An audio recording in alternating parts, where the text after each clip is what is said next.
ये है मोहन, एक 20 साल का एसएससी एस्पिरेंट जिसका और जिसके माता पिता का सपना है कि उनका बेटा एक सरकारी अफसर बने और उनका नाम पूरे गांव भर में रोशन करे। यहाँ तक कि मोहन को भी ये बात अच्छे से पता है कि अगर एक बार उसने एसएससी जैसे टफ एग्जाम को क्लियर कर लिया तो उसे एक अच्छी सी सरकारी नौकरी मिल जाएगी और वो अपने परिवार को सुखी जीवन दे पाएगा। और फाइनली 12th पास करने के बाद वो डिसाइड कर लेता है कि एसएससी के एग्जाम की तैयारी के लिए वो दिल्ली जाएगा और वहाँ के बड़े बड़े शिक्षकों से पढ़ेगा। उसने अपने और अपने माँ बाप के सपनों के लिए सालों तक कड़ी तैयारी की और अब वो समय भी आ चुका था जिसका इंतजार हर मेहनती एसएससी एस्पिरेंट करता है। लेकिन जैसे ही वो अपने एडमिट कार्ड को चेक करता है उसके पैरों तले जमीन खिसक जाती है। वो इस चीज को देखकर हैरान हो जाता है कि उसका सेंटर उसके डिस्ट्रिक्ट से 1000 किलोमीटर की दूरी में है, लेकिन स्टिल उसने इस एग्जाम के लिए इतनी ज्यादा मेहनत की है कि वो इसे व्यर्थ तो बिल्कुल भी नहीं जाने देना चाहता। तो मोहन अब जैसे न तैसे करके अपने सेंटर तक तो पहुंच जाता है, लेकिन इस बार वो देखता है कि ना ही कहीं फैंस है, कुर्सियां टूटी हुई है और रूम्स तो इतने ज्यादा सफोकेटिंग कि एग्जाम देने का भी मन ना करे। लेकिन उसका फोकस है कि बस एक बार इस एग्जाम को दे दूं फिर सब कुछ अच्छा हो जाएगा। लेकिन उसे क्या पता था कि उसने जो अपने सपने के लिए इतनी ज्यादा मेहनत और सेक्रीफाइसेस किए हैं वो सब बस एक स्कैम ही बनकर रह जाएगा। अब इतने प्रॉब्लम सहने के बाद भी उसके साथ एक और बड़ा प्रॉब्लम हो जाता है। वो देखता है कि ना ही उसका माउस अच्छे से काम कर रहा है और ना ही उसका कीबोर्ड, जिसके कारण वो इतना ज्यादा फ्रस्ट्रेट हो चुका था कि वो सीधा इस चीज के ऊपर वहाँ के स्टाफ के पास कंप्लेंट करता है। लेकिन जवाब में उसे इतनी बुरी तरह मारा जाता है कि किसी का भी खून खौल जाए। मोहन के सारे सपने मानो जैसे कुछ ही सेकंड्स में टूट जाते हैं। लेकिन ये सारी चीजें सिर्फ मोहन के साथ ही नहीं बल्कि हजारों स्टूडेंट्स के साथ होती है, जिसके कारण हजारों में स्टूडेंट्स एंड टीचर्स प्रोटेस्ट भी निकालते हैं। बट टीचर्स को भी एक आतंकवादी की तरह घसीट घसीट कर मारा जाता है। स्टूडेंट के ऊपर लाठी चार्ज की जाती है और एक टीचर के हाथ में तो इतनी बुरी तरह मारा जाता है कि उनके हाथ तक टूट जाते हैं। एसएससी टीचर्स को बस में डालकर 4 से 5 घंटों तक बिना किसी रीजन के घुमाया जाता है। बच्चे रोते हैं लेकिन उनकी आवाज कोई नहीं सुनता। और क्या आपको पता है ये मोहन और कोई नहीं बल्कि वो हर एक एसएससी एस्पिरेंट है जो आज इस वीडियो को देख रहा है। वो हर एक एसएससी एस्पिरेंट है जिनके ड्रीम्स को उनकी आंखों के सामने छीन लिया गया।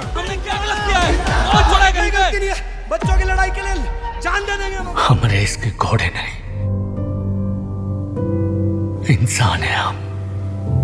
आखिर इन सभी की शुरुआत होती है 16 जुलाई 2025 को। एसएससी एस्पिरेंट को फाइनली ये पता चलता है कि उनके एसएससी सिलेक्शन पोस्ट फेज 13 की एग्जाम डेट ऑफिशियली अनाउंस हो चुकी है, जो कि 24 जुलाई से 1 अगस्त तक शेड्यूल्ड है। जिस एग्जाम को देने के लिए लिटरली 29.4 लाख से भी ज्यादा बच्चों ने अप्लाई किया था फॉर जस्ट 2423 सीट्स ओनली। आप इस नंबर को ही देखकर आसानी से अंदाजा लगा सकते हो कि हर एक एसएससी एस्पिरेंट के ऊपर कितना ज्यादा प्रेशर होगा। लेकिन ये तो कुछ भी नहीं था, क्योंकि अप्रैल को तो पहले से ही उन्हें एक ट्रॉमा दे दिया गया था। अप्रैल को उन्हें एक ऐसी चीज पता चलती है जो हर एक एसएससी एस्पिरेंट के होश उड़ा देता है, क्योंकि एसएससी की तरफ से एक बहुत ही बड़ी अनाउंसमेंट आती है कि इस एग्जाम के लिए टीसीएस को हटाकर एक नए चोमू से प्राइवेट वेंडर को लाया गया है जिसका नाम है एडुक्विटी। अब चाहे वो स्टूडेंट्स हो या टीचर्स, कोई भी इस रिप्लेसमेंट को लेकर तो बिल्कुल भी खुश नहीं था। लेकिन क्यों, वेंडर तो दूसरे एग्जाम्स के लिए भी चेंज किए जाते हैं, लेकिन इसमें ऐसा क्या था जो एसएससी एस्पिरेंट को शॉक्ड कर देता है। तो देखो, एडुक्विटी को जितने बार भी एग्जाम कंडक्ट करने का कॉन्ट्रैक्ट दिया गया है उनका रिकॉर्ड्स एस्पिरेंट के लिए हमेशा नाइटमेयर ही रहा है। जैसे 2022 में जब एमपीटीईटी का एग्जाम एडुक्विटी कंडक्ट कर रही थी तब पूरा सिस्टम ही क्रैश कर जाता है, डाटा लीक हो जाते हैं, यहाँ तक कि एग्जाम पेपर तक वायरल हो जाते हैं। लेकिन स्टिल इनकी गलतियां यहाँ ही खत्म नहीं होती, क्योंकि 2023 के महाराष्ट्र सीईटी टेस्ट में भी इनके रिकॉर्ड कुछ अच्छे नहीं थे। जैसे कि सर्वर का लैग होना, कई तरह के टेक्निकल ग्लिचेस आना और स्टूडेंट्स की लाइफ के साथ खेलना मानो इनका एक पैशन हो, जिसके कारण स्टूडेंट्स ने इनके ऊपर हाई कोर्ट तक केस किया था। अब इतना कुछ हो जाने के बाद भी इन्हें 2023 में ही फिर से इन्हें एमपी पटवारी के एग्जाम को कंडक्ट करने के लिए कॉन्ट्रैक्ट मिलता है। बट हाँ, इस बार भी पेपर लीक और टेक्निकल ग्लिचेस जैसे प्रॉब्लम सामने आते हैं, जो कि सीधा संदेश था कि एडुक्विटी जैसे अनएक्सपीरियंस्ड और जिनके पास ही इतने ज्यादा कंट्रोवर्शियल हो, उन्हें एसएससी जैसे बड़े एग्जाम की जिम्मेदारी देना कितना ज्यादा रिस्किंग था, जिसके कारण अब एसएससी एस्पिरेंट के पास पछताने के अलावा और कोई चारा ही नहीं था। अब जैसे इनके पास थे तो सबको पता था कि कुछ अच्छा तो बिल्कुल भी नहीं होने वाला, और हाँ वही हुआ। एस्पिरेंट्स के लिए अब परेशानियां खड़ी होना शुरू हो गई। सबसे पहले तो एडुक्विटी ने एस्पिरेंट्स के एडमिट कार्ड ही 21 जुलाई को रिलीज किए। जरा तुम ही सोचो कि एग्जाम के सिर्फ 3 दिन पहले एडमिट कार्ड का आना कितना बड़ा ब्लंडर था। लेकिन यहाँ पे भी प्रॉब्लम आ गया। किसी के पूरे एडमिट कार्ड ही ब्लैंक दिख रहे थे तो किसी के एग्जाम सेंटर के नाम ही नहीं लिखे थे। और एक बार जरा इस एडमिट कार्ड के डेट को देखो, फरवरी मार्च 2025, जो कि बिना टाइम ट्रेवलिंग के तो बिल्कुल भी पॉसिबल नहीं था। 22 जुलाई तक तो यही चलता रहा और अगर किसी के एडमिट कार्ड बाय चांस खुल भी गए तो उनके चेहरे पे खुशी तो नहीं दिखी बट प्रेशर एंड कंफ्यूजन जरूर दिखा। जैसे बिहार, राजस्थान और भी कई स्टेट्स के एस्पिरेंट्स को literally Andaman and Nicobar island का सेंटर दिया गया। करने से पहले भी 100 बार सोचे।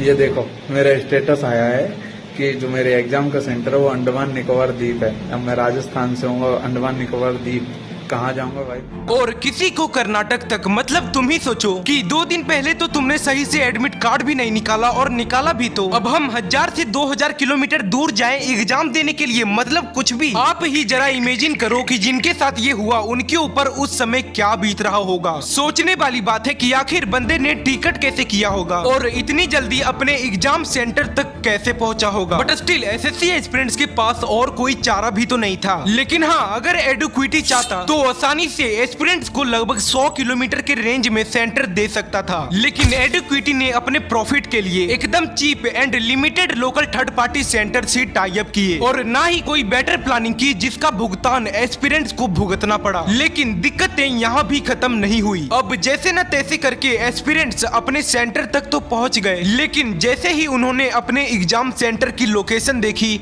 उनके तो होश ही उड़ गए। किसी का एग्जाम सेंटर खेतों के बीचों बीच था तो किसी का एग्जाम सेंटर गाय के तबेले के ऊपर। मतलब एडुक्विटी ने रेंडमली एक रिमोट एरिया चुना और एस्पिरेंट्स को वहां पे भेड़ बकरियों की तरह घुसा दिया। एग्जाम रूम्स में ना ही कहीं पंखे थे, कुर्सियां टूटी हुई थी और ना ही कोई प्रॉपर अरेंजमेंट किया गया था। एस्पिरेंट्स ने तो ये भी बताया कि उनके एग्जाम देते वक्त चारों तरफ से डीजे बजने और गाय की भी आवाज आ रही थी। लेकिन कंप्लेंट करने के बाद भी कोई सुधार नहीं आया। अरे आप मुझे जबरदस्ती कर रहे हैं भाई, बहुत खराब है वहाँ पर, आप लोग से बोल रहे हैं। कौन बोलते हैं नोट खराब है सर? क्योंकि ना ही वहाँ के स्टाफ को कुछ मतलब था और ना ही वहाँ के इन्विजिलेटर ने उनका सपोर्ट किया। यहाँ तक कि एक और सबसे बड़ा प्रॉब्लम हमें देखने को मिला जिसने इस बार सच में स्टूडेंट्स को ट्रिगर कर दिया था। क्योंकि ज्यादातर सेंटर्स पे सिस्टम काम ही नहीं कर रहे थे, ना ही माउस अच्छे से काम कर रहा था और ना ही उनका कीबोर्ड। और इसी के कारण जब इंदौर के एक एस्पिरेंट ने इसके ऊपर कंप्लेंट किया तो बाउंसर्स ने उसे मारना स्टार्ट कर दिया और लिटरली कई जगह एग्जाम तो लास्ट मिनट कैंसिल कर दिए गए। मतलब इतने प्रॉब्लम होने के बाद भी आपने लगभग 10 से 20 हजार खर्चा किया और दूर एग्जाम देने गए, लेकिन जैसे ही आप अपने सेंटर पे पहुंचते हो तो आपको अंदर ही नहीं घुसने दिया जाता। क्यों? क्योंकि एग्जाम तो कैंसिल हो चुका था बिना किसी ईमेल और बिना किसी इंफॉर्मेशन के। लेकिन पता है, अगर हम इस स्कैम में डीप डाइव करें तो मैं ये क्लियरली बोल सकता हूँ कि इस पूरे स्कैम में एडुक्विटी की तो कोई गलती ही नहीं है, क्योंकि एडुक्विटी तो खुद एक गलती है और अगर इस गलती को किसी ने बढ़ावा दिया है तो वो है एसएससी। तो अगर तुम्हें गालियां देनी ही है तो एसएससी को दो। लेकिन क्यों? तो देखो, जब एसएससी के एग्जाम को टीसीएस कंडक्ट करता था तब एग्जाम मोस्टली स्मूथ ही जाते थे, लेकिन कभी कभी कुछ माइनर प्रॉब्लम देखने को मिलता था। लेकिन टीसीएस पर कैंडिडेट 350 रुपीज चार्ज करता था। वहीं दूसरी तरफ एडुक्विटी ने पर कैंडिडेट 220 रुपीज का ऑफर दिया। एसएससी को भी ये बात अच्छे से पता था कि एडुक्विटी पास्ट में कितना ज्यादा प्रॉब्लमेटिक सिचुएशन में रह चुका है। यहाँ तक कि 2020 में तो एडुक्विटी को एग्जाम कंडक्ट करने के लिए भी इनएलिजिबल कर दिया गया था। बट स्टिल एसएससी ने एडुक्विटी को ही कॉन्ट्रैक्ट दिया ताकि वो अपने पैसे बचा सके। अब भले ही उसके चक्कर में स्टूडेंट का करियर ही क्यों ना बिक जाए। अब इतना बड़ा ड्रामा हुआ था तो प्रोटेस्ट करना तो नॉर्मल ही था और करना भी चाहिए, क्योंकि सालों की मेहनत और लोगों की ड्रीम्स कोई जोक थोड़ी है। तो रिएक्शन में 31 जुलाई को दिल्ली चलो प्रोटेस्ट शुरू होता है, जिसमें हजारों में स्टूडेंट्स और बहुत सारे टीचर्स पीसफुली जंतर मंतर से लेकर डीओपीटी ऑफिस जाने वाले थे, वहाँ के सीनियर ऑफिशियल से बातचीत करने कि क्या लाखों बच्चों की लाइफ बर्बाद कर देना अब इतना ज्यादा आसान हो चुका है। प्रोटेस्टर्स ने पीसफुली अपने हक के लिए कुछ डिमांड्स रखे थे, जिसमें पहला डिमांड था कि एडुक्विटी के कॉन्ट्रैक्ट के ऊपर इन्वेस्टिगेशन करना। दूसरा, एडुक्विटी को हटाकर वापस से टीसीएस को लाना। तीसरा, एसएससी को अपना एग्जाम सॉफ्टवेयर को लाना, जो कि सच में बहुत ही ज्यादा इंपॉर्टेंट इंपॉर्टेंट है। और चौथा, कैंसिल्ड एग्जाम और एडिक्विटी की गलती के कारण जितने भी बच्चे इफेक्ट हुए हैं उनके एग्जाम को रीशेड्यूल्ड करना और एसएससी के ऊपर कड़ी कार्रवाई करना। लेकिन प्रोटेस्ट करते वक्त जंतर मंतर के पास कुछ ऐसा होता है जो पूरे देश को झकझोर के रख देता है। पुलिस ब्रूटली स्टूडेंट्स और टीचर्स के ऊपर लाठी चार्ज कर देती है। स्टूडेंट्स और टीचर्स को इतनी बुरी तरह मारा जाता है कि एक टीचर्स के हाथ तक तोड़ दिए जाते हैं और कई स्टूडेंट्स तो बुरी तरह से इंजर्ड हो जाते हैं। 70 से 80 टीचर्स को बस में भरकर बिना किसी रीजन के 5 से 4 घंटों तक बिना पानी और बिना खाने के घुमाया जाता है। यहाँ तक कि वॉशरूम के लिए भी 2 मिनट नहीं दिए जाते। वॉशरूम की भी सुविधा नहीं है मैम, पूरे को मैम